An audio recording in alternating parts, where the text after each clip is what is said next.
മെസ്സിയെയും Argentina സംഘത്തെയും കേരളത്തിലേക്ക് വരവേൽക്കാനുള്ള ഒരുക്കങ്ങൾ തുടങ്ങിക്കഴിഞ്ഞു. കലൂർ ജവഹർലാൽ നെഹ്റു സ്റ്റേഡിയം അന്താരാഷ്ട്ര നിലവാരത്തിലേക്ക് പുതുക്കി പണിയാനുള്ള നീക്കങ്ങൾ, അതിൻ്റെ നടപടികൾ ആരംഭിച്ചു കഴിഞ്ഞു. മന്ത്രി വി അബ്ദുറഹ്മാൻ നമുക്കൊപ്പം ചേരുന്നുണ്ട്.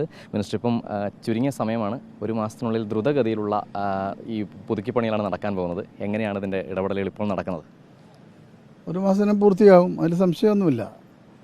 ഇവിടെ നമ്മുടെ ഇരിപ്പിടങ്ങൾ പുതുക്കി പണിയുന്ന തിരക്കായുള്ള അതിൻ്റെ നടപടികൾ നടന്നു വരികയാണ്. ഏകദേശം 40,000 സീറ്റുകൾ മാറ്റേണ്ടതുണ്ട്. അതോടൊപ്പം നിലവിലുള്ള ലൈറ്റുകൾ മുഴുവൻ റീപ്ലേസ് ചെയ്യേണ്ടതുണ്ട്.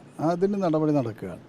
പിന്നെ ഫീൽഡിൻ്റെ പണി, ഇതെല്ലാം തന്നെ സമയബന്ധിതമായി പൂർത്തീകരിക്കാൻ സർക്കാരിൻ്റെ മിഷനറി ഒന്നിച്ച് പ്രവർത്തിക്കുകയാണ്. അപ്പോൾ അതുകൊണ്ട് തന്നെ ആ കാര്യങ്ങളിൽ മറ്റൊരു സംശയവും വേണ്ട. നമ്മുടെ ഗ്രൗണ്ട് സുന്ദരമായിട്ടുള്ള ലോകോത്തര നിലവാരമുള്ള ഒരു ഗ്രൗണ്ടായി നമുക്ക് മത്സരം തുടങ്ങുന്നതിന് 10 ദിവസം മുമ്പ് തന്നെ എല്ലാവർക്കും കാണാൻ കഴിയും. അതായത് 10 ദിവസത്തിന് മുൻപ് തന്നെ നമ്മുടെ സ്റ്റേഡിയം ഈ ഒരു ലുക്കിലായിരിക്കില്ല ഉണ്ടായിരിക്കും, തയ്യാറാവും. അല്ല, നമ്മുടെ ഫീൽഡ് തയ്യാറാവും, സീറ്റുകൾ തയ്യാറാവും, ലൈറ്റുകൾ തയ്യാറാവും, പുറത്തുള്ള പാർക്കിംഗ് സൗകര്യങ്ങളെല്ലാം തന്നെ തയ്യാറാക്കി 100% അതിന് സെക്യൂരിറ്റി ഉണ്ടാവും. അപ്പോൾ ഫയർ അടക്കമുള്ള എല്ലാ കാര്യങ്ങളിലും ആവശ്യമായ എല്ലാ പരിശോധന നൽകുകയാണ്. അതോടൊപ്പം എഞ്ചിനീയറിംഗ് ഡിപ്പാർട്ട്മെൻറ്റ് ഇതുമായി ബന്ധപ്പെട്ട് പ്രത്യേക ഉദ്യോഗസ്ഥരെ തന്നെ എല്ലാ കാര്യത്തിലും നിയോഗിച്ചിട്ടുണ്ട്.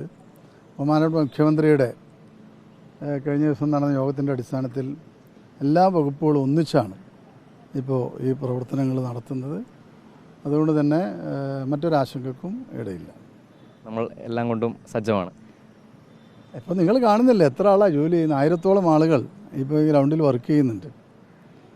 ഇപ്പോൾ നമ്മുടെ ചുറ്റുമതിലടക്കമുള്ള പ്രവൃത്തികൾ നടക്കുകയാണ്. അപ്പോൾ അതെല്ലാം തന്നെ കാണുമ്പോൾ നിങ്ങൾക്കറിയില്ല ഇത്. അപ്പോൾ എത്രയും ഇതിൻ്റെ പ്രാധാന്യം കണ്ടുകൊണ്ട് തന്നെയാണ് സർക്കാർ ഇതിൽ ഇടപെട്ടിട്ടുള്ളത്. അതോടൊപ്പം തന്നെ സർക്കാർ നൽകുന്ന സ്വീകരണ പരിപാടി കൂടിയുണ്ട് ഈ അർജൻറ്റീൻ ടീമിനും മെസ്സി അടങ്ങുന്ന അർജൻറ്റീൻ ടീമിനും. അപ്പോൾ അത്തരം കാര്യങ്ങളും കൂടി ഇപ്പം നമ്മൾ അതിനുള്ള ഒരുക്കങ്ങൾ കൂടി നടത്തിക്കൊണ്ടിരിക്കുകയാണ്.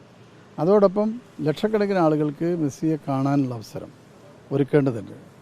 അപ്പോൾ ആ ഒരു ഫാൻ ഷോയുമായി ബന്ധപ്പെട്ട കാര്യങ്ങളും അതിൻ്റെ ഒരുക്കങ്ങളും നടക്കുന്നുണ്ട്. അപ്പോൾ എല്ലാ തലങ്ങളിലും ഒരേപോലെ തന്നെ 30 ദിവസങ്ങൾക്കകം അതിൻ്റെ കലണ്ടർ തയ്യാറാക്കി അങ്ങനെയാണ് ഇപ്പോൾ നമ്മൾ കാര്യങ്ങൾ നടത്തുന്നത്.